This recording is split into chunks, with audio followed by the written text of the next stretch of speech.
So Awesome. let's go. Of Thanks for having me.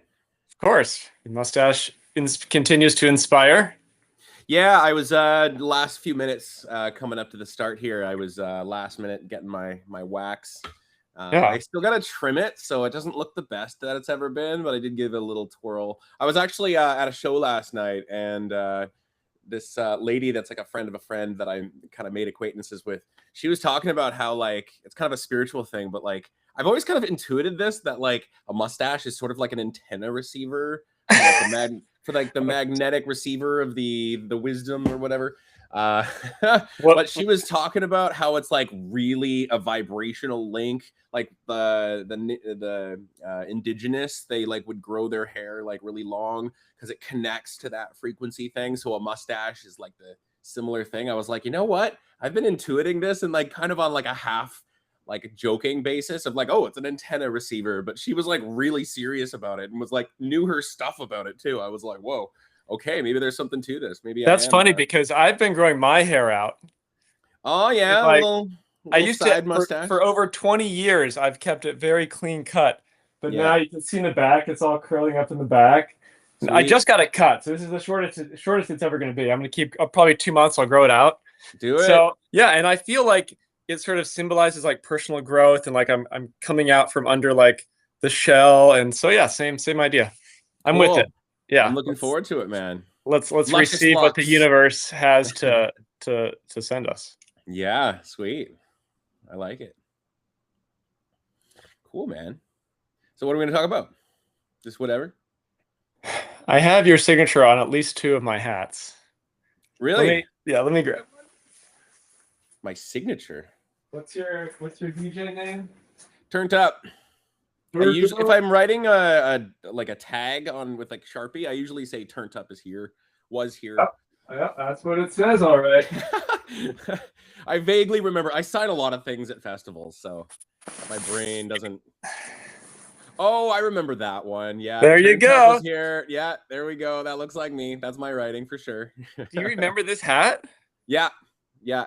I This remember it now. And I remember commenting on it that it reminded me of the hat that I had. Oh, okay. If I had it, I don't know where it is, but you, I have a hat just like that. It's more of a fedora okay. style that I picked up one year on the way. I think it was 2014. Yeah, 2014. And it was just like a dollar store party hat, like, felt, not felt, probably the I same could material see as you in a that, but fedora. I could yeah, it see was like a that. fedora kind of thing that it had like a little like ribbon around it that was kind of stitched. And it was funny actually. I got a bunch of signatures, and then someone drew like a feather. You know how you have a feather in the hat, so they drew a feather on the side. And then Yeah, of that same night, like an hour later, someone actually gave me a real feather, and then I put it on course. like Of beside course that the happened. drawing of Someone the had a feather. feather, an Yeah, they actual saw it. feather. They were like, "Hey, I got to put this right here because there's a fake feather. Now you have a real feather." It was actually really funny. Yeah, They were carrying it around just for that purpose. I yeah. think this, I'm trying to figure out where this is from. Steph is on here. Griff is on here. It's probably from camp. Yeah, I think I that it don't know. sounds like it feels like Oh, Jake is 2023. on here. Jake is 2023, on here. 2024. I'm Why thinking is Jake on here? Stranger Danger. I'm trying to figure out. This must have been multiple. multiple years. Shiny's on here. I no multiple events. I don't think this is a actual. I guess it has to be a shams. Did you ever go to a show with me in Red Room? Possibly. That's where I'm guessing this is from. It doesn't matter. So many shows. Yeah, yeah. That's when you know you're making it as an attendee or a party guy, a raver, or whatever we want to call ourselves, is when you start to blur the This is experiences together. speaking of blur. Let me show you what I got over here. So that's one hat. Oh man, your whole house is just. Oh my god. Okay, I aspire to be the rave dad that you are. That's amazing, dude. Like that is Look at this like hoodie. This is like holy crap. this is probably 40 shows Don't just on wash this. those. No, of course not. Get them dry cleaned or something, like something that like conserves. And like these will be in a museum someday. This was the original one. Look at this. Holy. I like how random it is. Like nobody's Look at this having it. dragon. Oh yeah, I love it. I'm trying That's to see if there's anything I amazing, man. recognize on here. Yeah, I mean, I don't know. Yeah. I'm so Anyway, happy about that. talk about blurring together. Yeah. Wow, good work, man. Doing the Yeah. good work. Yeah. The front lines. The original Free Hug shirt is over there. Oh, yeah, When I there you bought go. right after Shams, and I wore it to probably 30 shows. It's completely soaked in sweat, like it's Oh, completely yeah. yellow. The love juice. Yeah. Yeah. Yeah, you're inspiring me, man. You got the podcast, something I've wanted to do. I used to do that at like raves way back in the day. We're talking like 2008, 2007, 2008 that's when I started raving. And a friend of mine was like, "Oh, I go as a guest book where I dress up in all white, and then I bring a bunch of pens, and then the people sign me." And like, you know, I used to do that at raves. So just like that, you're reminding me of what like my younger raver days. There was one rave at the Pacific Coliseum in Vancouver. It was like so tight security. There was like cops and stuff. Like that's what raves were back then. And like the security, they took the pens away. I had a whole bunch of them. It was Dude, like one of those so packs. irritating. I have to hide the pens in my underwear. I didn't even know because I had been to shows and they were fine with it. They were just like, yeah, don't, you know, write on the walls. I'm like, yeah, I'm not gonna write on the walls. It's for my it says guest book on my chest. Like I'm gonna know what it's for, right? And they were like at the Pacific Coliseum, they're just like, no, you're no excuses. And there's like cops standing there with the security doing that. So you can't say like there's no power at all that you have in your hands in that moment. It's just like, okay, don't kick me out. Like I just want to go party. Like what I've done before is I'll turn around. I'll be like, oh sure, I'll put the markers in my car. Go around the corner, stuff them down my pants, and go. I didn't have a car at this point. I'm like freaking 20 years old. I mean, you don't have to have a car. You just have to have an excuse to leave. And they didn't like. They had this big bin of like confiscate. It was like a big like, garbage bin, and they just dumped it in there with all the things in there. Everybody's cool stuff. Yeah, and they probably take it home after. Sure. It's just they're like probably all ravers themselves. Freaking you know, a scam ring they're pulling. The rave is just a front. They just want to take people's stuff. Just kidding. No. Good times back in the day. But yeah. Let me rebase for our viewers. Jeff is somebody I met at a festival in 2022, at the festival, in my opinion. And we've only hung out a handful of times. This is probably the most we've ever spoken, honestly, like one-on-one. But you're just such a funny dude, and you're so chill, and I just wanted to catch up. But you're in Vancouver, right? I lived in Vancouver my whole life, but I've relocated just this past year to the Okanagan area, so BC. Okay. Yeah. I lived in Kamloops for a few months in the summer, and then in the fall I moved to Kelowna, which is where I live now. Yeah, Kelowna, which is near the festival that we're talking about. Ish, yeah. It's like there's like the Lower Mainland. That's like an hour. Well, the Lower Mainland is like the Vancouver area that's on the coast, and then 4 or 5 hours from there goes to the Okanagan, and then another 4 or 5 hours is in the Kootenays, and that's where Shambhala is. Where's Kelowna? Kelowna is kind of right smack dab in the middle. If you were to take the coast in Alberta, it's kind of right there, and then the Kootenays is more of the eastern kind of quadrant. It's a beautiful area of country. Yeah, I used to live in Seattle, so I would come up and see y'all fairly frequently, but now I can't really do that anymore. So just Shambhala, that's all we have. Yeah, it's a big one. It's a good one for sure. Yeah. 2008. I've only been doing this for 3 years. You could have fooled me, man. 3.5 years. Still just a baby. Oh man, you have more experience points. Like you're like one of those dudes who like joins like, I don't know, World of Warcraft, and then like a power week, leveling. Like, boom, you're like max level and your raid gear and like all that stuff. That's kind of that like vibe you got, but like with rave. It's like you might be like not in doing it as much or as long as I have, but you're certainly at a level that's way beyond even me. I've been to 11 Shambhalas. Making up for lost time. I've been to probably over 200 shows in the past 3 years. I was trying to count them all up. I can tell. Like you're in it, man. Like you are, and people probably know you as that too when they 100%. Like, oh yeah, this is the guy. You're the especially guy. Now. Rave Dad. My license plate says Rave Dad. Oh my god, that's. I gotta get mine. I want mine to say Turnt because that's my DJ. Yeah. Turnt up is too big for a custom plate, but. So another thing I'm inspired to. You could do TRNT Space P. UP. T Maybe. R. The space counts as a character, so you have to So kind of be that's choosy. turnt. You could do it without the space. I don't know. Just brainstorming. Yeah, well, we'll see. Tell us about the Turned Up project. Yeah, I mean, like, it's been kind of a long, I kind of describe myself as a magic carp. If you Like the like, Pokemon. yeah, so like the concept of Magikarp is that he's really like kind of like not really a lot happening for a long time and a lot of patience, a lot of patience, a lot of patience, and Uh-huh. then boom, dragon. That's kind of like me. Growing my mustache was actually my way of saying, okay, I think I've evolved to a Gyarados, but still I'm kind of a level 20 Gyarados. I just know bite. That's all I know, and splash. I don't know um, anything about Pokemon. but anyway, that analogy of like taking a long time before anything really happens, I think that's kind of a good metaphor for my music career. I like to appreciate my music career looking like that because I've always kind of felt kind of grumbly about the fact that I'm 36. I've been doing this since I was 18, 16 technically. That's more than half my life. And I'm Mhm. still at that beginner stage, not beginner stage, but in terms of like my outreach and my name and the marketing, my Yeah. following, my success, so to speak, has still kind of lagged. I think a lot of people experience this, but I kind of use that metaphor to look at the kind of way that it's traveled. But yeah, basically starting it out, I've always been musical. I've always been obsessed with music, and not obsessed, but just very connected to Yeah, it. yeah. I know exactly what you Um, mean. like it was kind of just band in school. I took guitar class in grade 9. That's like grade 9 was when I was like, oh, I want to get into a band because I was listening to like Sum 41, System of I was Down. gonna ask where you started out before you got more Yeah, into EDM. Because people don't that normally was start out in well, EDM EDM. They wasn't even usually like really find it.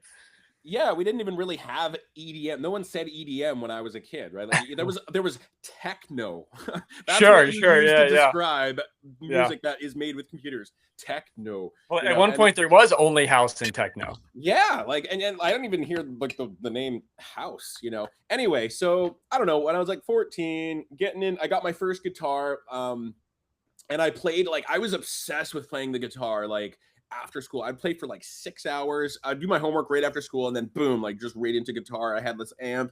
I had like a recording cassette player that recorded, and Like it had a on little tape. microphone. Yeah, like a cassette, like it would have a playback, but it had a record feature. So I would put that up to the guitar amp. I would play I don't know, I would just write like a chord progression on power chords, like rhythm chords, and then I would play that back. And as it's playing, I would play like a lead guitar solo. So I was doing recording even just for fun, like just to Yeah. play around when I was like 14. And so like 14, 15, 16, I was very much around wanting to be like in a band. And there was some band kind of connections. Like I was playing at my friend's place. He plays the drums. That was really cool when you have a drummer and you got that beat, like that hit Yeah. with the guitar. Like that just did something to my brain when I was like 14-ish, where I was like, oh, this feeling of flow, like that just release where that thinking brain relaxes and you're just Yeah. in that pocket with someone that you're friends with and you feel connected to them. Like there's just this magic to it that really dropped. I went to a Just really quickly, I've been experiencing a lot of flow lately. Well, not experiencing it, just like being more intentional about mhm. placing myself into the flow and not resisting it, and just like Yeah. going along with where what feels right and not trying to. Yeah, Yeah, and it's tough because that thinking part of our brain, that judging part of the brain, is so on all the time with our jobs and exactly. our life. Our world is so thinky. It's tough Mhm. to loosen that, but yeah, it's good that you say intention because it does require that kind of full commitment. But anyway, and me and my friend that he played drums, we went to camp together. That's where I actually met him, and there was like a talent show, and we did like a band. Some of the two counselors, they did bass and vocals. My friend did drums and I was guitar. And so I'm 14, Sick. and it was a Bible camp. We're in the church there, and like It was a Bible camp. yeah, and the kids, they pushed the pews to the side and they made like a little Oh my mosh pit. It's like gosh. 14, 13-year-olds, and I'm doing like, Mosh pit, moshing for like Jesus. yeah, basically, like we took like Sum 41 and they replaced the lyrics to be like churchy. But I just remember like playing the guitar solo and the crowd going, whoa, and just that feeling of response of like, what I'm doing here is impacting someone, like Yeah. in a way that you just don't know how to describe without kind of having that experience. And that was kind of the key for me, that I was like, oh, okay, this is something that's really important to me. That, and again, when I was about 14, my mom took me to a Linkin Park concert. It was the Meteora tour. So and I remember there was a moment, there's actually a GIF that I found that captures this exact moment. Some photographer was like filming Chester jump off a studio monitor, and he was flying through the air, and then he like, it looked like he flew like 30 feet, but you know, jumping or whatever. He's just like fully, and it was like you could see like camera flashes going off. So it was just this scene. I remember that moment. I was just like, okay, I have to do that, man. So like Yeah. for years, I was trying really hard to get into bands, and I had a hard time with it because I'm socially awkward. I also didn't really like know if I was Same. going to show up as a guitar player or a singer, because I was getting into vocals too. But like, there's too many guitar players, so vocals were kind of where I was focusing. But Vocals. Okay. Do you it have any was tough. tracks from that time? I actually have some songs I've recorded recently where I could send you, but With you singing?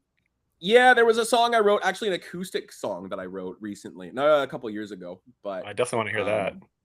yeah, and yeah, like I kind of gave up on finding a band until I was about 16, where my community center at my high school was having a night where they had a DJ, and it was full vinyl. I think they had a couple CDJs, they had a sampler, they had all these things, and I was looking, I was like, whoa, they're like, it was a night where the DJ was allowing us to play around, right? And I had Oh, like nice. records, I was scratching, there was the mixer. I don't even know what a mixer was, and I'm like, you know, doing the thing, and I'm like, I'm thinking to myself, I'm like, I don't need a band. I can do the whole thing by myself. Yeah. You know, I can just be the band. This DJ thing, and my friend who I went to high school with, Brent Sadowick, he actually has online tutorials that got pretty popular. That is Okay. where Rez learned how to make music, was off my buddy Whoa, from that's high cool. school, which was pretty Wow. cool. I haven't seen him in a long time, but that was the moment where the DJ thing, like the seed, I like, Yeah. you know, those moments where you have just like a cellular activation of like, oh my God, like this is like, you just have such an enthusiasm that's so electrical and powerful that you only have a few times in your life. That It's only happened to me electricity, a few times, but yeah, I know what you're it's talking about. signature, right? It's something special. Anyway, so that was the beginning. But back then, trance was the big thing in 2006. This was, and so I was like getting into like electronic music, getting into like Paul Van Dyke and Armin van Buuren and Tiesto. That's who I was learning about. And then going into leaving high school, that's when things took off with me buying gear, and like I could only afford turntables. I couldn't afford CDJs. But yeah, the rest is history in terms of just kind of a slow approach to the development of my DJing skills, in terms of moving from vinyl, moving over to digital. And then in 2009, I started producing. So, you know, making my own music. That's really tough, though. It took me like several years to kind of get into the pocket there. But Yeah. the We'll Turned put a Up link. name, We'll put a link in the description to your music. sweet, Everybody can check out Turned Out. My 22 viewers can check out Turned Up. sweet. 22, master number. I like it. It's a lot. It's big for me. I'm up from like 4 in my first 2 videos. So. Hey, and it goes like Exponential this. growth. It goes like Yeah. this. Yes. So, anyway, the Turned Up name. Now, this is an interesting story that I really like telling, because it's probably the most remarkable thing that's ever happened to me. And you probably get like the Shambhala magic, where like synchronicities happen, and you're like, oh, that's the Shambhala ghosts at work here. It's You know, like it's bizarre it's how weird, right? many strange Yeah. things happen there. So check this out. This is the most trippy thing of my life. Okay, so in 2016, this was a period where I was living with some friends on Commercial Drive in Vancouver, which is like the very artsy drag in Vancouver. And they Mhm. had DJ set up. We had streamers on the walls. It was like your house, but more silly, like very all over the place, right? More And silly. That's impressive. well, yeah, like your rave level, but like more absurd, like more weirdness, you know. I mean, yeah, I haven't really seen your full space, maybe something similar. But So many ducks. it was a really good space for my music, because my friend, who I was actually subletting while he planted trees, he's a DJ, and we connected through the DJ scene. When he moved back, We were kind of living together with his sister, and we were kind of like this, just a friend group, like having fun, getting to be fun every Mhm. day in a space that was really conducive for my inspiration and the music and really moving forward with the seriousness. But at the time, there was a girl that I was really into, and she lived in Toronto, and I just got in my head that I want to move to Toronto for this Tell me girl. about it. So many It was stories start with that. There was this I was girl. 26. I was like, And oh then man, like, 26, 27-ish, somewhere around there. And I was like really in that headspace so I bought a ticket to Toronto, one-way ticket. And this that's a was long like ways. it was So for, you're living on the west coast of Canada. mhm, Toronto's more on the east coast, right? Or all of closer. at Yeah, all at of the it. Yeah. Great Lakes. Yeah. And so just Okay. like, that was not a smart decision, but it was where my head was at when I arrived at Shambhala that year. I was still in Vancouver at the time that Shambhala happened. So 2016, Shambhala, we go, and I have a ticket to Toronto in my email. And I remember, I think this was Friday night, and Opio was playing the Fractal Forest, and me and my friends, we always occupied the front center of Fractal. There's the wall of speakers on the left and the As right. you should. That's Yeah, the only place I ever want to be. that's the pocket, right? Because there's no like Absolutely. front speakers that are blasting you with bass, so it's a little bit better to kind of tolerate how much bass there is. And the moment I had, this was a really powerful moment. So I was like watching Opio, and I was standing there, and I was looking at my roommates who were right beside me, and my roommates' friends, and we're all kind of a community occupying that space. And I was looking around, and I just had this light bulb moment. I'm like, I want to do that. And just this moment of importance hit me of like, I can't move to Toronto. I'm living with these people who are supporting my music, giving me an environment that allows me to be really moving forward with this. I'm in the best place. I shouldn't be leaving. I should prioritize music because I want to do that. And it was just like, I'm going to be that guy. I'm going to do what he's doing. Like, just Opio, how showy he is. I just saw myself in him, and it hit me. It was like a divine galactic laser that went through the planet, through me, that shot up through the whole Milky Way. It felt like that. It was so powerful. It hit me so hard. My knees went weak. I just bawled with crying. I was like, and it was like hysterical crying. Like I couldn't talk. I was like having a hard time like breathing. It was like my whole face was wet. People were coming up, oh hey Jeff, and I'm like, woo. They're like, oh, I'll come back for like 10 minutes. And I was just like, man, okay, yeah, this is right. This feels so like that sense of alignment was so powerful. And I had a moment after the intensity kind of died away. I was thinking, I was like, okay, I have to be more serious with this. I'm gonna cancel my flight. And I went up to my friends and I told them I was gonna stay. They're like, yeah, sweet, you're not moving after all. It felt really good. And a friend of mine recently told me, don't leave something good to try and find something great.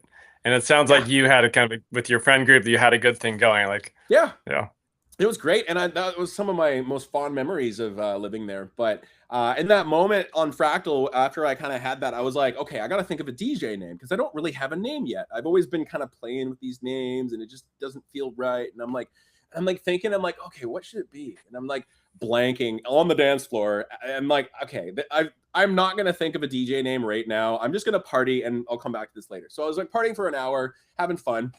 And I go to the concession off to the side of Fractal and I'm waiting for the person. I had my hand on the thing and I look over kind of like at a diagonal view of the stage. And I'm like, man, in my head, this party is turned up right now. Light bulb moment. This was a weird, okay, check this out. Light bulb moment. Because I'm like, turned up. Oh, I was thinking about DJ name. And I was just like, the weirdest impulse hit me where I was just like, I need to tell someone about this. Like just now, I need to tell someone. It's like this just really strong urge that had no reason to it at all. It was just light bulb. Let's say someone. There's the bench right next to the concession. It was a guy and his girlfriend. I walk up and this is instant. I'm like turned up in here. Oh, light bulb. Let's tell someone. I go to the, hey, what do you guys think of the DJ name Turned Up? The guy looks at me weird. He opens his jacket and his shirt says Turned Up. What? Yeah. I would say I don't believe it, but that kind of thing is routine at Shambhala. It blew my mind. And it was just it wasn't like a brand. It was just a printed, like it just said block letters Turned Up. And then it had a picture of a cat. And I'm like, cat. Have you integrated cats into your branding or? Yeah. Not yet. Maybe I'll make an EP and call it the Cat Shirt EP and have the photo I took with him as the album art. I'm trying to Oh, you find have a this guy. picture? I have a picture. Oh, Yeah. Let me I want to see that. see if I can find it here. Just send it to me Uh, later. I'll make a note. yeah, the crazy thing is that he just like bought the like shirt from like Value Village. It wasn't like some big thing or anything. And it's like, So here's funny. the thing. I was so excited about that I was like, the rest of the weekend I had no voice because I was telling that story to so many people that same night. Yeah. I was just and I was looking around. I was like, is turned up a thing that people are saying all over the place? I couldn't see it anywhere. There was no I've photos. never seen a shirt or I've never seen turned up anywhere. Period. Yeah. Yeah, I mean, like, it's kind of a thing out there. But like it's here we go. There it is. It's That is freaking backwards to hilarious. You look so young. yeah, that was Wow. 2006, so 2016. That was 10 years ago almost. Holy cow, 5.5 years ago, or 9.5 years ago. That's crazy. Yeah. So that was the name, and that was like, okay, and the story gets crazier too. So if I can keep going. So a month or two goes by, and I make up I make my Facebook page, the SoundCloud, all the socials and stuff. I want to get the username, and I was like fired up about it. A month or two goes by. I release a song. I'm doing all this stuff. Things are good, but I was feeling a little bit at odds with the name because a promoter friend had come over and we were chatting about like marketing and stuff. He knows more about marketing, and I told him about the name, and he's like, "Oh, Turned Up. A lot of people say that it's like a big thing in the South with like with hip hop and all that stuff." The South? Oh, Well, like in the the American US. South, Yeah, Canadian like South, or the no, like in the like Southern hip hop. Like there's like a lot of like culture No, or I whatever. have Oh, heard get that first. phrase. I've never seen it printed on anything. Yeah, exactly. So, but he was kind of poo-poo about the name in terms of like, oh, you're gonna get lost in you're gonna Google Turned Up and you're not gonna see you. Yeah. It's not a good brand to market. So I kind of wanted to change my name, and I was like, okay, I'll change this to something else. So I went on my SoundCloud, changed my name, and I went to Facebook and I tried to change my name. But Facebook's weird that if you have a page and you want to change the name, you have to submit a Oh, request, and it has to be reviewed. It's very more locked down on Facebook. So I wait like whatever, and Facebook, they don't just reply like declined. They actually put like a big red banner, and it said your page has been blocked from having its name changed. And it just was stuck there. There was no okay button or whatever. It just was there. Like for years, there was this big error just at the top of my page. And I'm like, what the hell is wait, this? just for you though, right? Not for everybody. I It don't goes know to if the other page. people are experiencing this, but it definitely is unusual that I'm like, okay, send me a notification, sure, but then like just let me press okay so that that message goes away, or at least have like a appeal button or something. So for years, I've been trying to appeal Facebook to try to let me change my name, not because For I'm trying to change my years, dude. my Meta name on Facebook. sucks. It like the casing is wrong. It's old. I wanted to change the casing. I can't because it won't let me change my name, because now when I go to edit name, it just glitches out. An error has occurred Can you on just make a new Facebook. page? Well, I can't, because then the name would be taken, and you can only like, I don't know. Taken It by would you. be, yeah, and they have like The name you want rules is like, already taken by you. yeah, they have rules that if you have multiple pages, you can only be the admin of one of them. So it's like, I don't want to Yeah. not be my admin of my own page. Facebook's weird like that, but isn't that weird? Like I try to do like, and it wasn't even a ridiculous like name I was trying to change it to, but this big lockdown. It's almost like, Jeff, the universe is like, you figured out your name. You don't have to think about this anymore. Just calm down. I And gotcha. so like, yeah, I've Yeah. ultimately been kind of pretty happy. You're stuck with it. Yeah, and Yeah. it's funny because my whole shtick with my music is I like to remix old video game music or old Yeah, TV yeah. show theme songs from I remix And you have your own Futurama. festival as well, right? Let's talk about that at some point. My own festival. Oh, are you talking about Restart?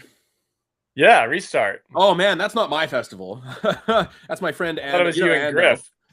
Oh, Griff. Oh Well, yeah, of course. it's technically Ando's festival, but Griff is kind of like one of the main guys that helps Ando throw it. But it is ultimately Okay. Ando's thing. But you But play a it. lot of You us play at Restart. Yeah, I play every year because Yeah. I'm his friend and Yeah. I Yeah. do a pretty good job, I'd say. People, well, this last year at at Restart, people have said to me, and this means so much to me. They're just like, "Hey, Jeff, I can't wait for your set. I've seen you 3 times, and you're the best every year. And I came Aw, this year because I saw your name." I'm like, that's awesome. You're a draw. like that kind of thing. It's just like, okay, what I'm doing, this isn't just like about me anymore. This is like, this is important work I'm doing, right? Because this is like building a spark of light in people, building that sense of excitement. Like, how important is that It, in the world, you know, to have that absolutely. that joyous Yeah. excitement, right? Like, especially in like where the world is right now, I think we need that sense of lightness Yeah.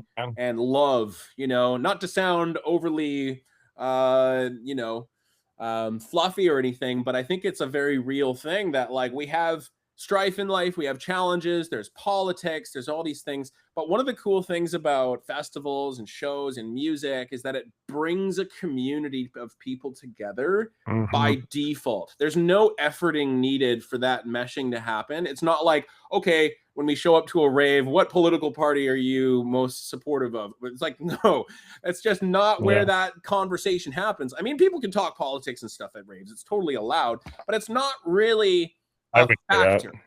You know, it's a sense of like you're on the. I even posted like on the dance floor. There's no political parties. There's no religions. There's no even language. You know, even if people spoke completely different languages and couldn't even You can't speak to even. each other. What? What did you say? Yeah, the music's sick. I know. Okay. Or where like last night it was pretty at a show I was at, there was like some moments where some friends were saying something and it was so loud and I was just like, yeah. Yeah, exactly. And I'm La- like, I feel kind of la- bad, but I'm like, I don't want to like laugh make and them hope like it's not a question. exactly. Yeah. Uh huh. Yeah. Yeah. Yeah. I know, right? Yeah, good stuff. Yeah. Works most of Um the time. Well, that's what the but Camp Free Hugs project is about. I'm yeah. trying to bring that festival vibe to everywhere. You know. Yeah. Good. Yeah. It's Yeah. like when I see it, like you could have a free hugs shirt just on the Because anywhere at the grocery store, or going on at the waiting for the bus. Like I'm sure someone would give you a hug, or oh, I want. get a decent number. I get a decent Yeah, number of hugs. Yeah. Yeah, I there's do. like Yeah. like you know like it's so easy. Like I get kind of frustrated with like people who are really rude on the road, and I have these moments where I'm like, oh man, people in Kelowna are so rude and cutting me off and stuff. It's so easy to get into that space of, ugh. But like people have a genuine care for being loving and being connected and with like that sense of community. I think it's a Yeah. natural draw, very much like two water droplets have a natural affinity to be cohesive. Um, to Yeah, join I think together like under all the crap that the world piles on us, I think people are fundamentally good. Even yeah, people who seem like they aren't, I think it's more like a response to the world. And if yeah, we, I think like anyone who comes to a festival and is just able to be themselves and feel safe and in the community, I don't think eh, if they're allowed to do that, I think and get down to their core, I think the core is good, yeah, in my opinion. definitely. Yeah, and it's like we all have our light side and our shadow side, and that's just the human condition. We can't get away from it. You got Jung talking about the shadow. He doesn't say I've that you heard should. about this shadow, this Jungian shadow work. Yeah.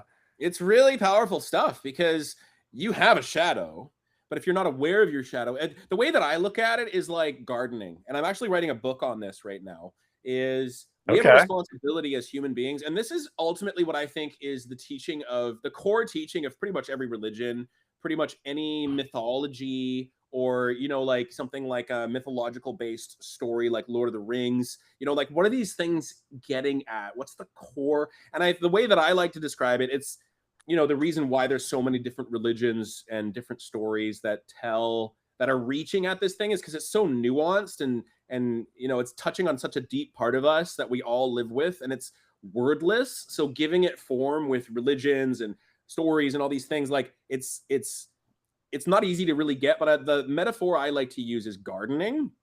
And so if we look at the responsibility of a gardener, gardeners have a responsibility. They have things to do actions that must be taken for flourishing to take place. And if those actions are not met, those needs are not met in terms of taking care of the garden, then the negative things can come about things, and losses can be observed. So like with gardening, what's the responsibility? You got to tend to the soil, you got to tend to the plants, you've got to tend to making sure things get enough sunlight and getting enough water. So there's 4 fundamental, what I call elemental needs or elemental hungers. So these things are our responsibility to nourish. And the thing about a garden is what always shows up in a garden that you got to deal with? Weeds. Weeds, right? Weeds are plants, which is one of the elemental needs, right? Plants. But weeds are not healthy for the overall garden. Sure, sometimes we can plant weeds and contain them in a certain way, but we wouldn't want weeds showing up and just going all over the place, right? So the responsibility we have as individuals, and this is kind of like shadow work, is understanding what weeds are, and then understanding the nature that they are not healthy. They take away from the overall flourishing, and it's our responsibility to address them for ourselves. The problem is that weeds are plants, and so they satisfy the need for having plants in our garden. So the analogy, soil is the body. They're natural. They are natural. You may not want them, but they are coming from the same place that all of the plants that you want are. And that's a really great acknowledgement to have with the whole metaphor here, is that it's natural, but just because it's natural doesn't mean it's the healthy thing. I like to use the term healthy because I don't want to say toxic. I don't want to say like all these things. But anyway, soil is the body. Plants are your self-expression. Sunlight is learning, and then water is love. So those are like hungers. If you don't have any of those, you're going to feel diminished or malnourished in some way. The problem with weeds. So let me take this in. So soil is your human body. Yeah, it could be you your want brain, to keep that healthy, right? Yeah, like your sense of health and your physical components. Yeah, so health and safety, anything relating to your body. So it could be like the things in your life that are physical that relate to your body, like your bed, your home, your room, your car, like all these things that your body is related to. Would be relevant to like tending to the soil, tending to the plant. That's like the most basic. That's the most basic thing. Literally the ground level. Yeah, that everything else depends on. Okay. If your soil is not doing so good, you might be able to plant stuff. Stuff might be able to grow, but it's not going to grow as beautifully or as healthily or whatever. Okay. Self-expression. I'm with you. Yeah, self-expression is the need for plants. So when you plant a plant in your garden, you're expressing yourself as a gardener. That's the point of the garden. Self-expression is kind of the self-actualization. That's our creative impulse. What we're trying to do here. That sense of purpose. That deeper spiritual need of like, and it's the, analogy of plants, because in a garden, you can grow whatever you want. Some people grow textiles, some people grow flowers, some people grow blueberries, some people grow apples. It's up to you. You get to choose. That's where existentialism lives in terms of what your purpose is and what you're trying to do here. You can kind of author that for yourself. The concept of weeds is pertinent to the hunger for self-expression. So a weed, the way we can describe it, is a expression that takes away from the nourishment of the other needs. So like, for example, water is love. If you're expressing your way in a way that takes away love or gets in the way of love, like F you on the road, there's no love going on there. That's a weed. Or like a resentment, it could be contempt. It could be like, the aspect of our psychology that's not healthy.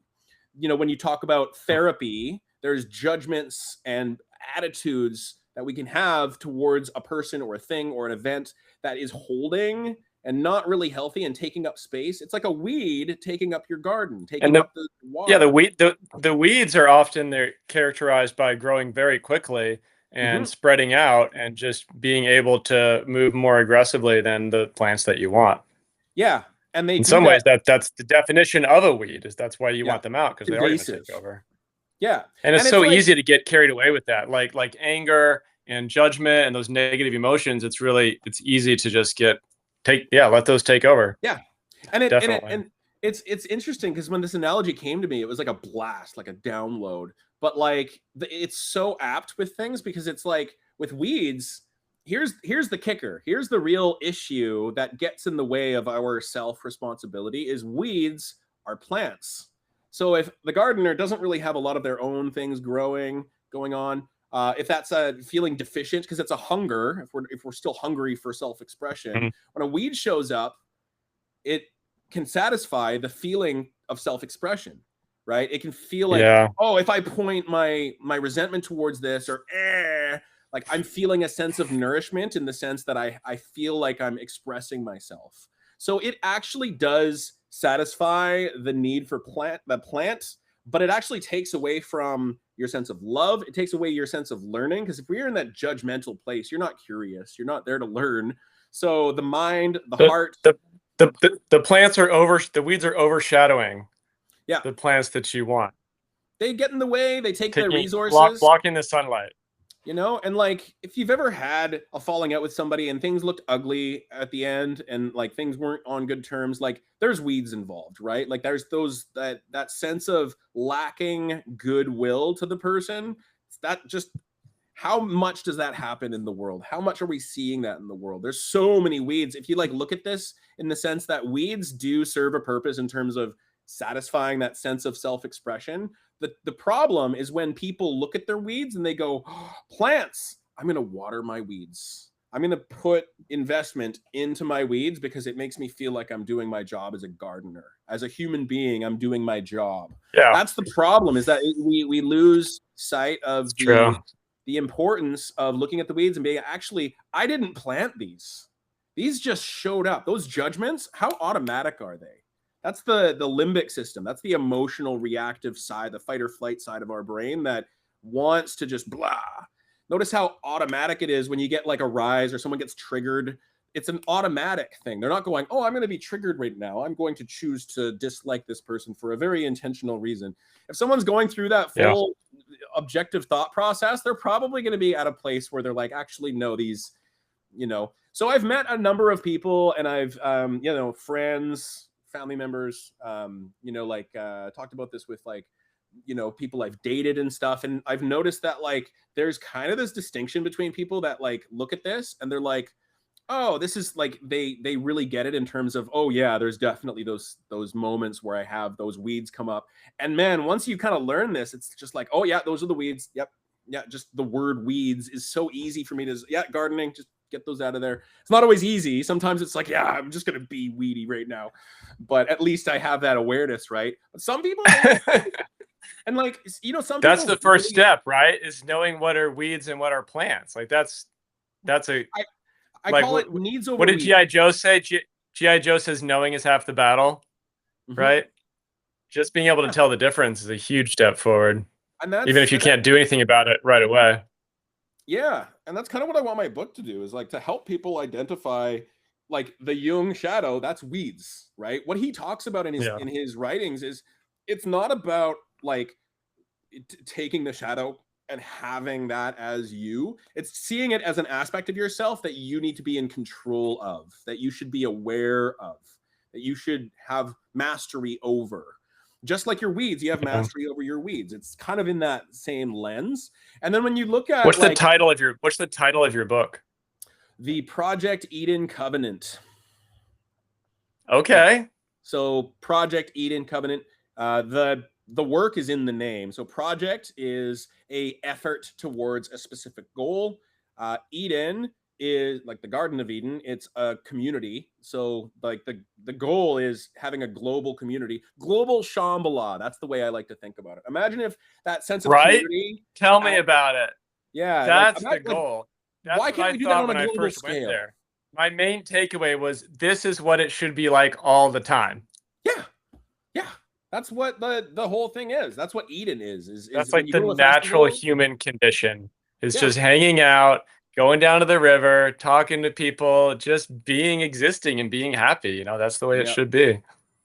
So yeah, the Eden, that's community, like a globe, or like a space where everyone has everyone's back. You know, ultimately everyone Yeah. has kind of that, you know, the strife of difference, or the thing that's getting in the way of that has passed, and we are now at a place where we can consider ourselves in a place where our needs are met. Pretty much, we have everything we need. Abundance. That's what the Garden of Eden is, to my understanding. And covenant is a agreement. So it's a contract that we say, yes, I am agreeing to work towards project a global community. So agreeing to work towards to a global community is the essence of the book that I'm writing. And it just covers the 4 elemental hungers, what they are, covers weeds. I haven't written it. Do you have any like articles or anything out there, like maybe a chapter from it, or? I could read out. Oh man, I could read out a couple verses. It's in a verse. I guess I meant on. I guess I meant online, so I could like link to them. Oh no, for viewers who might be interested. I have it on Workflowy. I don't have anything public right now because I'm still working on it. But yeah, I don't need to read it right now if you don't. But yeah, like I have one. What's that? I have one story I'd like to get in here. Sure. It's my favorite story about you. My favorite memory of you. Sitting at Brian's and listening to you. I think it was you and Griff, but I'm not 100% sure. I don't know who the other person was. You argued with someone for, this is my recollection, somewhere around 2 hours about what happens when 2 dittos fight and they copy each other. Is the ditto the original ditto? Does it copy the other ditto's mind? Like, how exactly does that work? You examined it got well into philosophy. Like, what is the self? Like, every different angle. I just sat, I didn't say anything. I was so entertained. I don't remember. Just perfectly happy. Really? I remember. I will say that it's perfectly typical of the conversations that I've always. I'm not surprised you don't remember it because it's just such a typical Jeff conversation. Yeah, I do remember the strange philosophy and Pokemon. Hey, there's a lot of philosophy in Pokemon. The Magikarp and the Gyarados is actually an old Chinese parable. But yeah, really, I didn't know that. Sounds like me getting into and getting very impassioned about it too. That's what I like doing, is getting really into it. I remember the strangers having a very heated debate about is a Ditto pink or is a Ditto purple, and it was just that's where it started.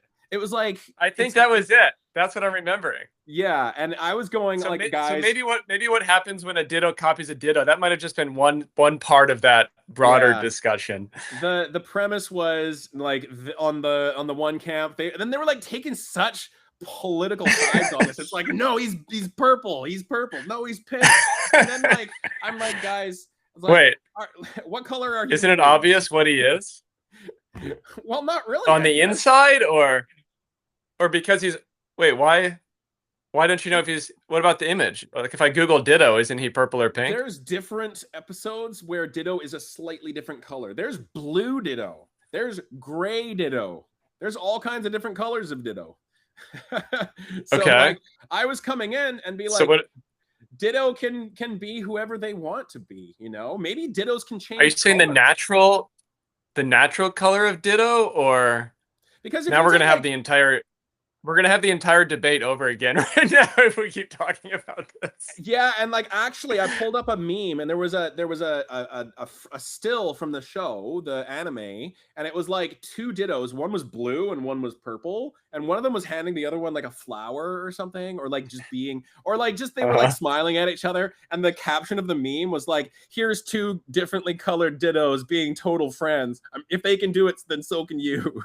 You know. And it was just like, wait, is this a broader debate? Is this a broader debate beyond just strangers? Know. And by strangers, by the way, for the viewers, strangers are members of Camp Stranger Danger, which is our camp. It's the camp that took me in when I first went to Shams, and I camped there again in 2023, 2020 and 2025. I camped over near you guys at 2025. Well, I didn't see you as much. Yeah. So, and then we got together in Vancouver a few times. We had the Strange Giving, Canadian Thanksgiving.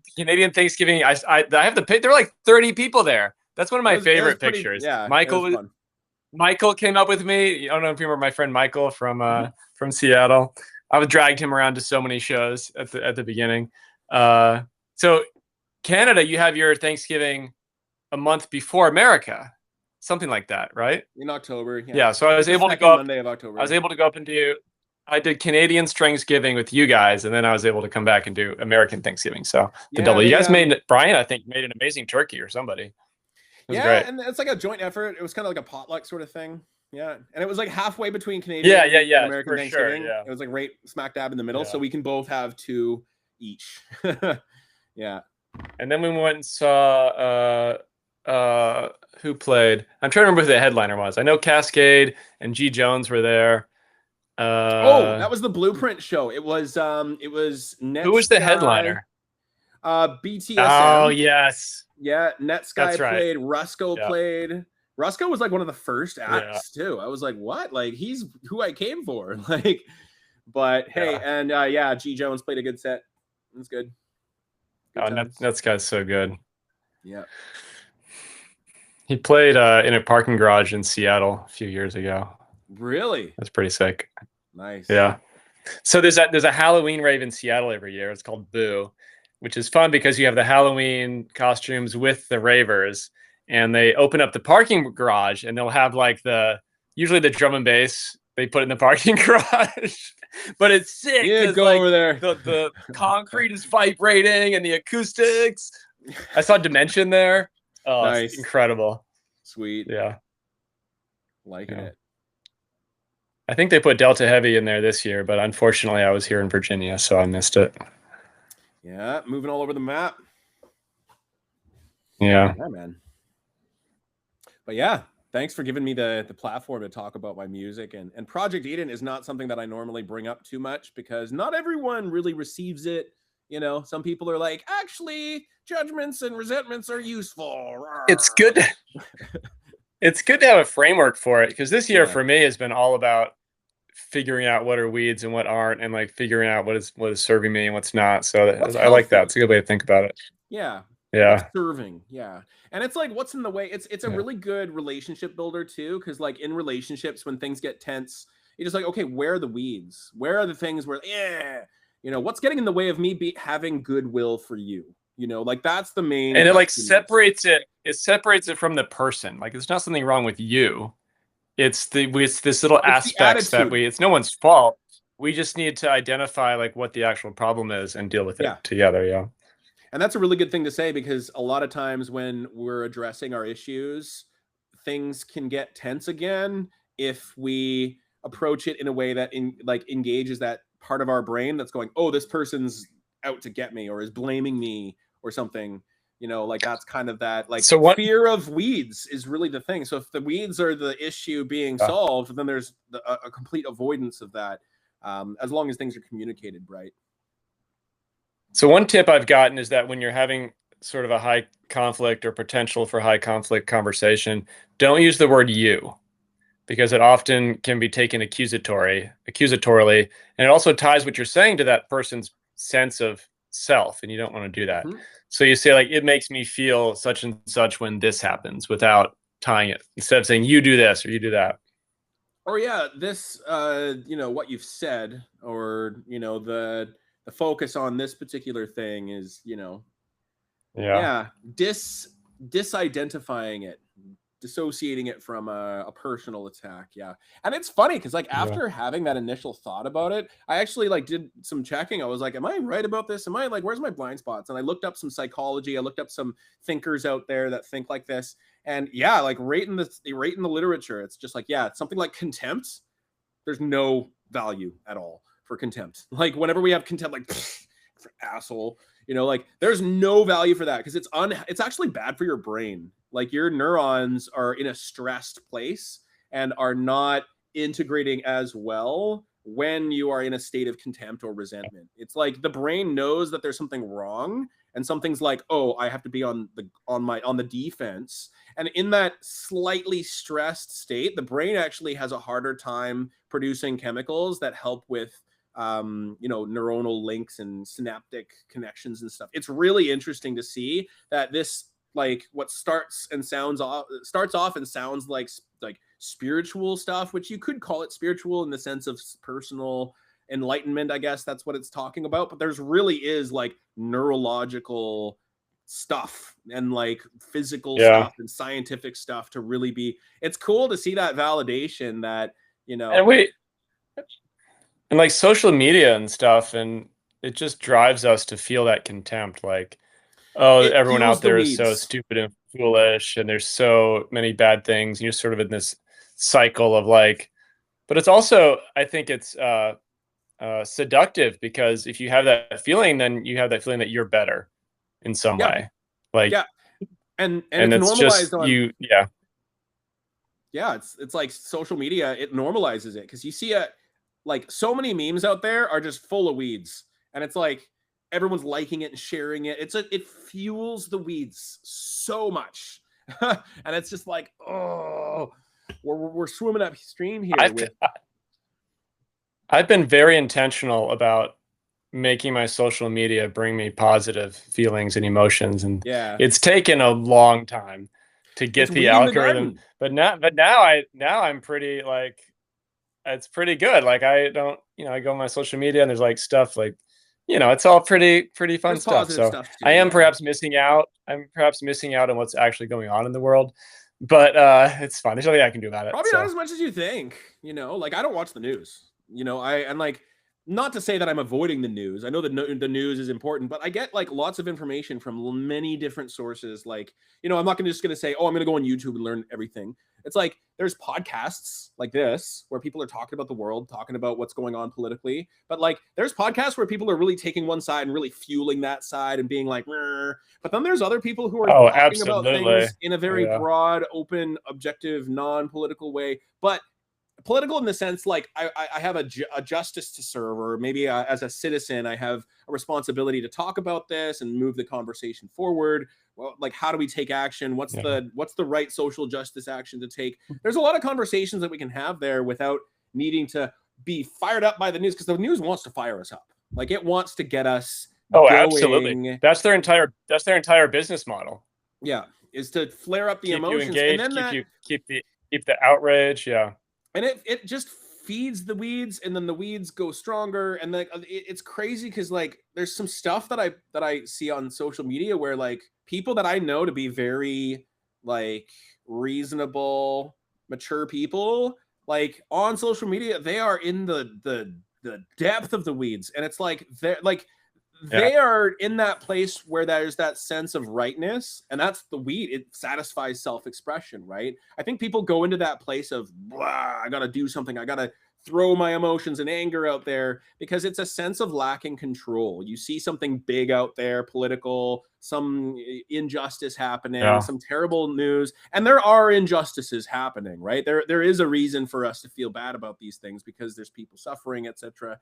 But like, what do I do about it? I'm at home in front of my computer, That's right? And that's my there's a thing. guilt, Me I think. being angry at home is not helping anybody, Yeah.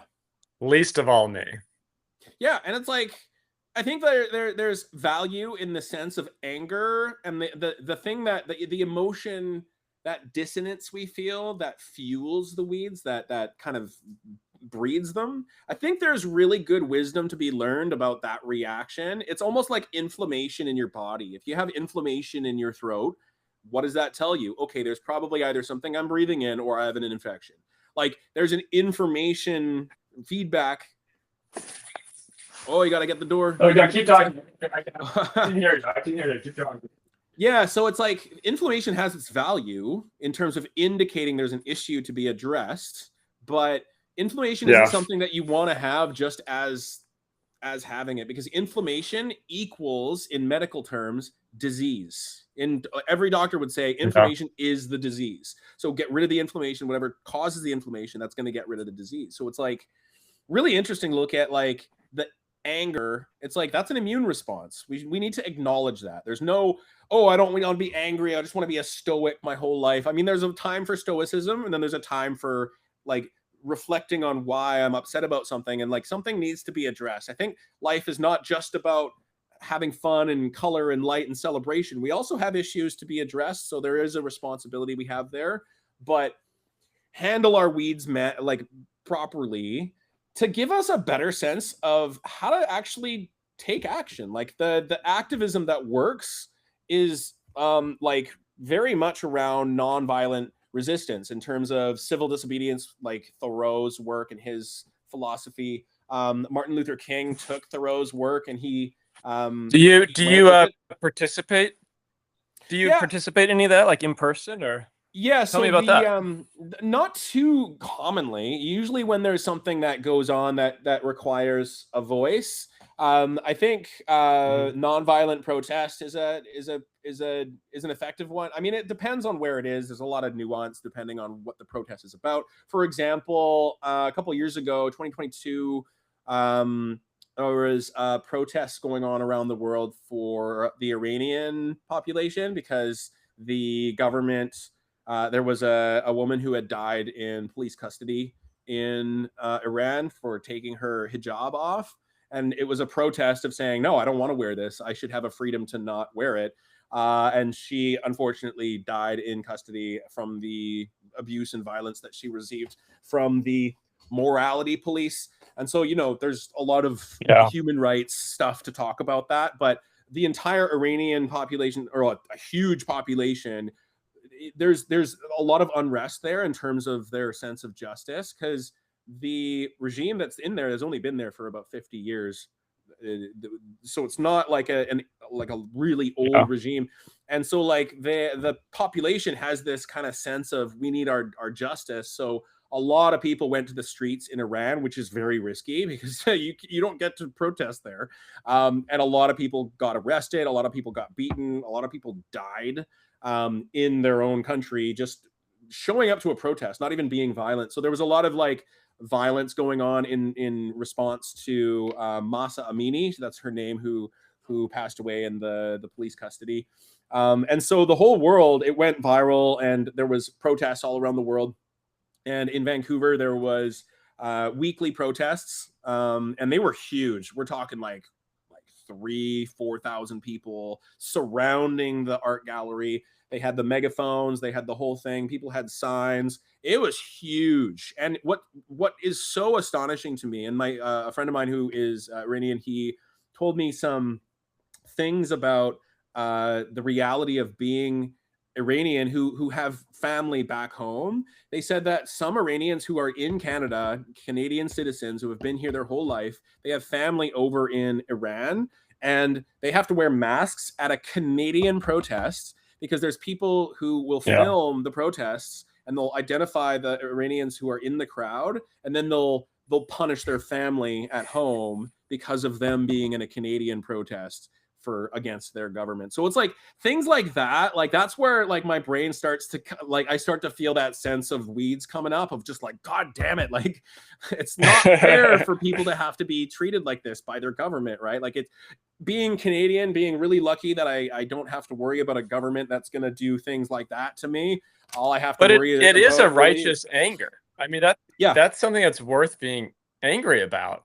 You just yeah. can't let it get out of control. It's Yeah. a fuel, right? That's a very and it's an important fuel because it's our ethics, right? It's our sense of justice, sense of what's right. Of Like that's course. that's Yeah. that's a part of us that fuels that hero's journey. But like you said, let it get out of control, and sometimes it can, like things can get really tense. Um, so that's kind of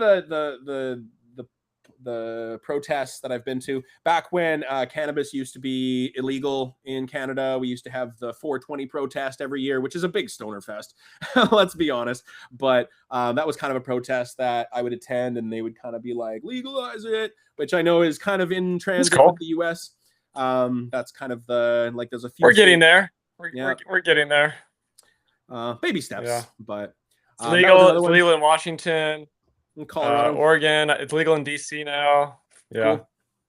But yeah, the You can that's get it kind by of mail order almost anywhere. yeah. People will just mail it to you. It's a Yeah. common enough thing that like even for years before it legalized in Canada, like in Vancouver, there was weed shops everywhere. You didn't need you Yeah. needed a prescription, but you just go in there, you just be like, hey, I'm 19, here's my ID. They would just sell you weed. Like, you Like know, I know people who you would never sort of think of, as like being a stoner. They take it to go to sleep at night. Like it's Yeah. become very common at this point. Or even Really just like just uninterestingly common at this point. even just You like a know? CBD tincture, like a liquid CBD dropper, put under the tongue before you go to bed. There's no Yeah. psychoactive THC. It's purely just the relaxation side of things.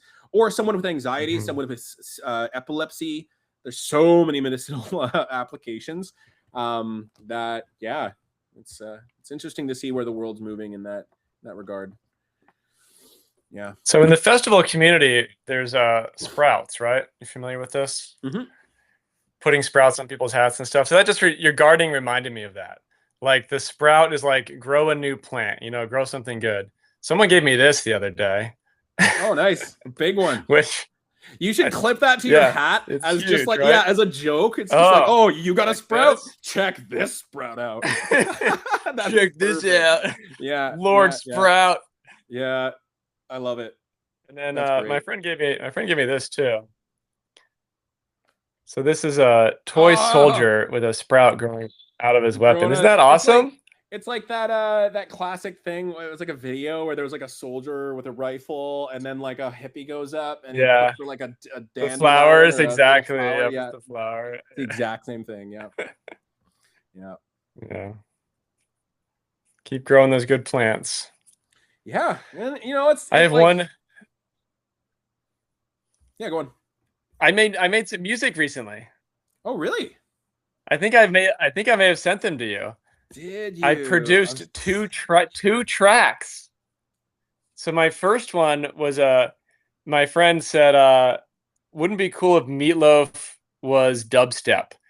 And I was like, yeah, it sure as hell would. So I did a mashup of a Meatloaf song. Don't look it up. This is it's awful if I send it to you. I did a mashup of a Meatloaf song and like a Seven Lions track, and it actually worked out better than I thought.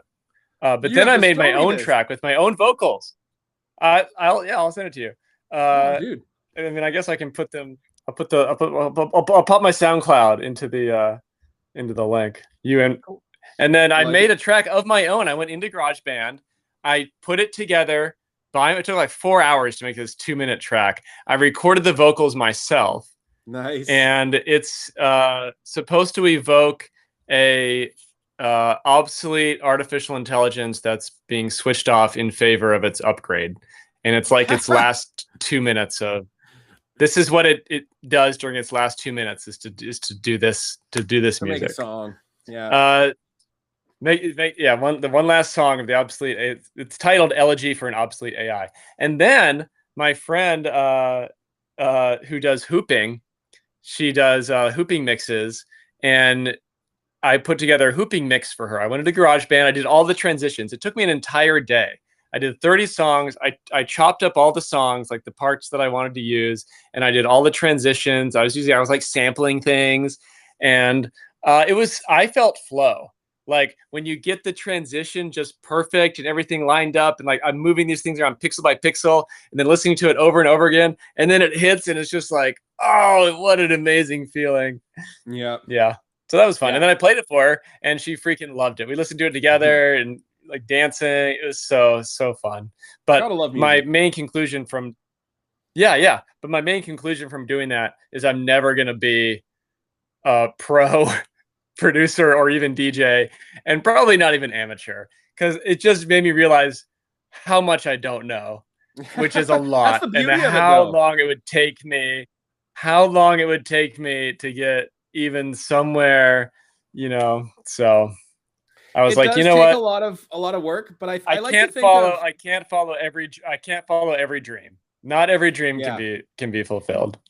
I like to think of music as a fundamental aspect of human experience, just like eating food. Because eating food and consuming music, or even making music and making food, very similar. In fact, when I'm making music in the studio, in like my production workflow, follows the process of cooking. Because what is Hmm. cooking? You're taking Yeah. ingredients, you're arranging them and changing them in a certain way by a certain process as a way to provide that to somebody to be consumed to provide nourishment. Now, what is music? It's an arrangement of ingredients produced in a certain way that is meant to be served to someone, that is meant to be consumed and provides nourishment. It's the same thing. And even in like, it's emotional nourishment. Yeah. Inner emotional. To me, music communicates. Like words are, like we have words to try and communicate things. They're so insufficient. It's the best tool we have, but well, not necessarily, but it is mostly what we use, and it's just so insufficient. Like what is like I love you mean? What is like I'm devastated mean? It doesn't capture what you're actually feeling. I think music can do that. Music can make you someone else feel what you're feeling, what love is or what sadness is, and there's the sublime, the undescribable, you know, like when you're on a dance floor, the things that can't be spoken. Can't be spoken. It's sublime, right? And music, I think, is the closest thing that we can get to express the sublime. Because sound, it's like such a deeper part of us in terms of like the brain and our understanding and our experience.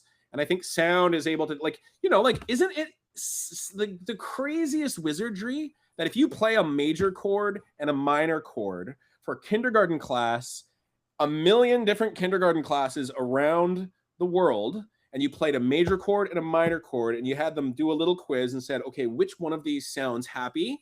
Which one of them sounds sad? Every single child, except for the 0.01%, maybe psychopaths or something. Not to say they're bad, but like their brain might work different. Like vast majority of people would say, or they weren't paying attention. Yeah, or something like that. Yeah, like the major chord sounds happy. The minor chord sounds sad. It's just a universally accepted thing. No one argues that. And like, why are we judging a chord? Like, it's a sound thing. Like, judgment, what? But it's just our brain. Our brain, just like the intelligence of a bacteria, it knows good, move towards, bad, move away. Like, it just knows, right? Every living thing knows that. So like when we have sound, if you look at the physics of a major chord, there's more harmonic layering of the waves. So they harmonize better. So our brain, perception psychology picks up that and notices that harmony and says, good, happy. There's an emotion, right? Based on physics. Like no other thing that makes happy, sad, like an event or something that would normally bring up our emotions. But a minor chord is slightly off. So there's slight dissonance to it. Not as dissonant as like two notes right next to each other, but there's enough dissonance that our brain goes, oh, there's something different here. This makes me feel a lower emotion. So it's like our emotional psychology has an awareness of good, happy versus sad, or physics that's more in alignment versus physics that's out of alignment. It really just that proves. So I have a question. Yeah. Is drum and bass characterized by more major or minor chords, or is there not? I mean, because I saw a mix.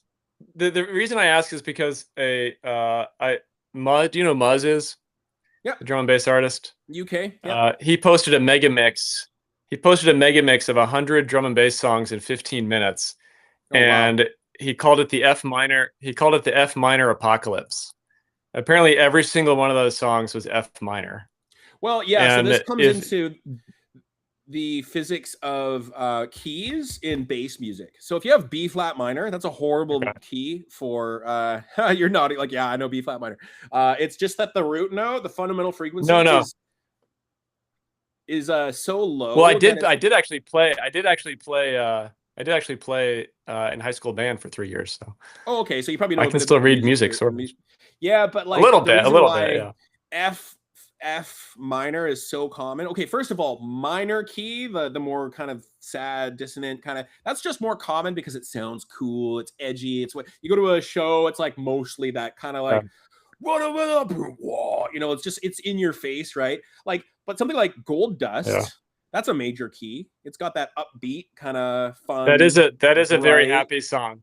Yeah, absolutely. and it exists, but I think it's just in the.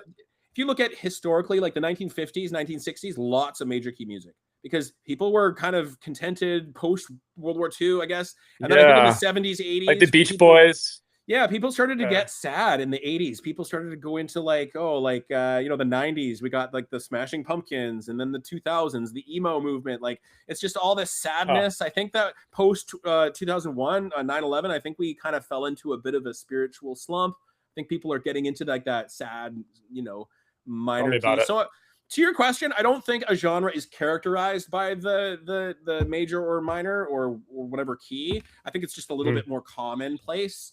But I don't think there's any genre that characterizes between major or minor. But yeah, drum and bass, there's a lot of drum and bass that doesn't even really have much of a key. It just has the root note. And you can't really tell if it's a major or minor because it's just a note. There is a lot of that too. So yeah.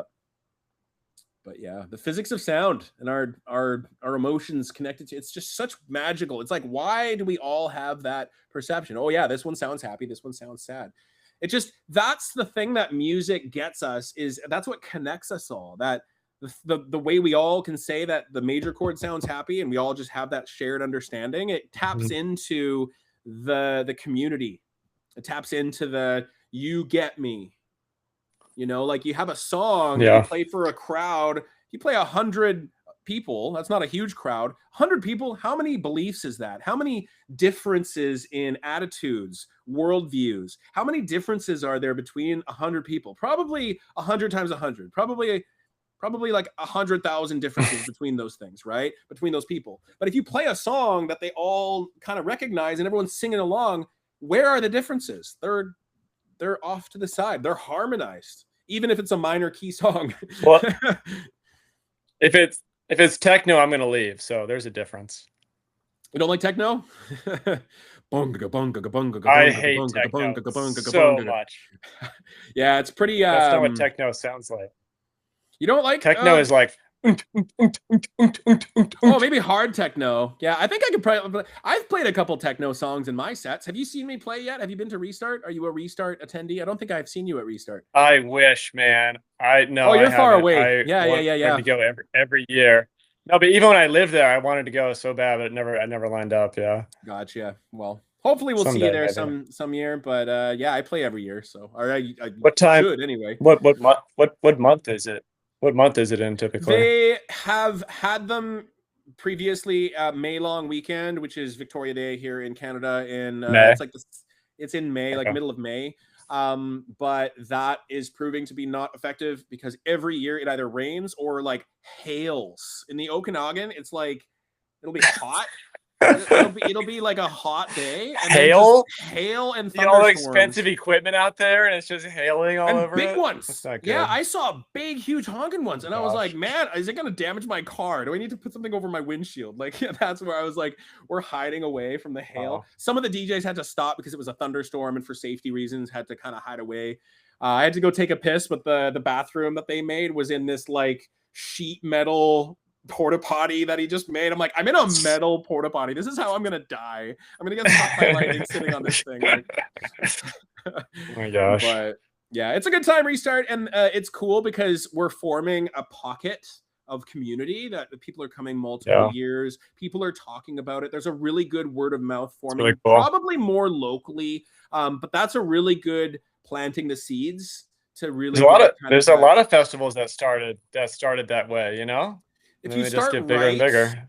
And me and Griff we're playing WoW together, and we talk about Restart a lot because he's kind of the main. He calls himself the lead volunteer because he's not getting paid, but he puts in his time to help build the stage and manage all the things. And he's talking about like we're talking about like one of the things that he and Ando do really well is that they are all about covering their bases in terms of making a good experience for people, in terms of making sure things are covered, being proactive to avoid mistakes, avoiding issues, because when things go wrong at a festival, at a rave, people can get hurt. People of course, there's a safety issue, or any event, but or just the experience of it. Like there's certain standards that some festivals, they don't have any bathroom, they don't have any medical, they don't have any harm reduction, they don't have any information about how to keep yourself, having a good, healthy, safe experience that you can leave on Monday feeling good, versus a festival that doesn't have any of that stuff, maybe you're not getting very good sleep because the camping area is right next to the stage. Maybe the stage is going till 8 in the morning and you can't sleep until 8, and then the sun comes up at 9 and then you don't get any sleep. It's like there has to be intention designed There's a into it. lot. There's a lot that goes into it. Yeah. Absolutely. And Yeah. I think Griff and Ando are like really good at like setting the stage for, not no pun intended, for having a good experience and making sure everything is covered so that everyone is taken care of properly. I was saying to him that they're developing a really good reputation, that people come to the festival for that. Like sometimes people don't even look at the lineup and they're just like, oh, Restart, that's a really good festival run by really good people. They know what they're doing. I'm going to trust them, because so many festivals are in BC. You can't go to all of them. You have to kind of be choosy. It's like a festival mecca. It's crazy. Like there's big ones, medium-sized ones, small ones. Shambhala is not like that the here. king. Yeah. Sure, yeah. Yeah, but I keep hearing about like Wicked Woods and Base Coast. I know those are big too. Ones. But yeah. I'm sure there's a long tail of You guys have a great community up there. Yeah, tons of burner events. Oh, really? Interesting. Yeah, like on the island and the up north. Up north has a smaller scene, but it's still a scene. In like Prince George area, they got so like burners would be people who go to Burning Man. Those would be the burners, or right? emulating That's what you're talking about? Concept of Burning Man. So like, sure, ticket, absolutely, yeah. But they also need to contribute something creative to the festival. So some people bring an RV and they have the opening hatch, and then they have a speaker system and they make their RV into a stage. Some people do like a theme camp where they have like all day breakfast, all day bacon and eggs or something, or like every day bacon and eggs, come and have breakfast with us.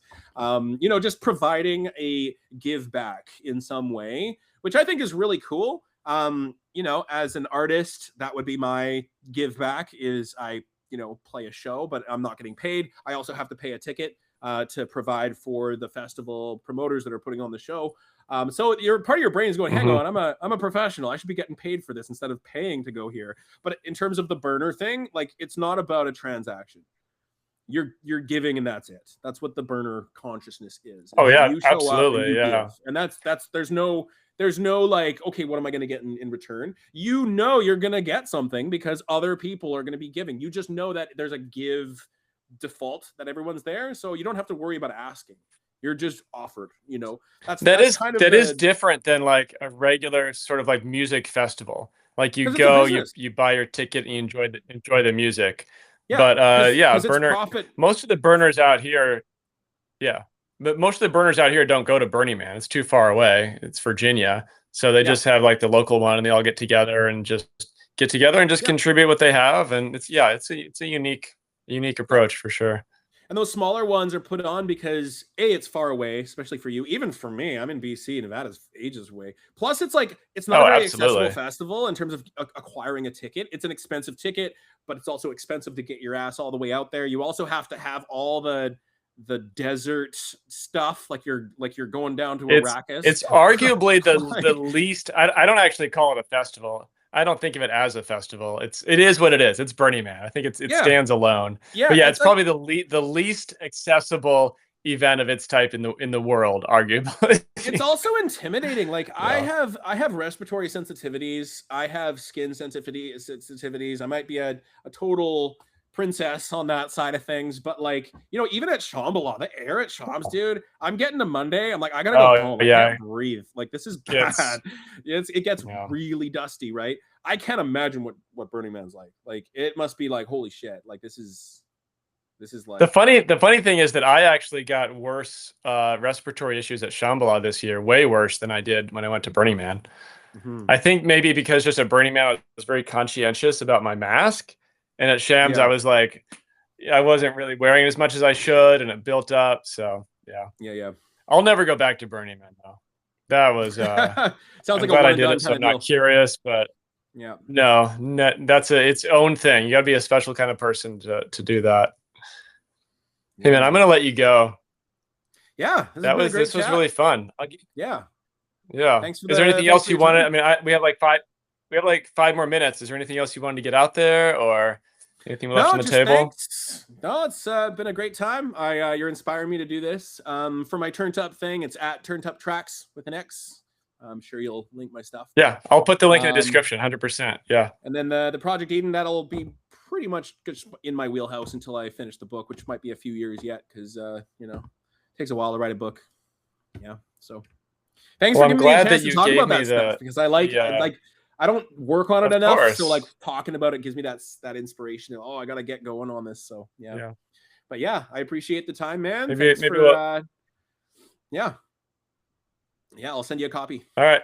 Peace out, dude. Cheers, buddy. Good night, campers, and I'll see you out there in the universe.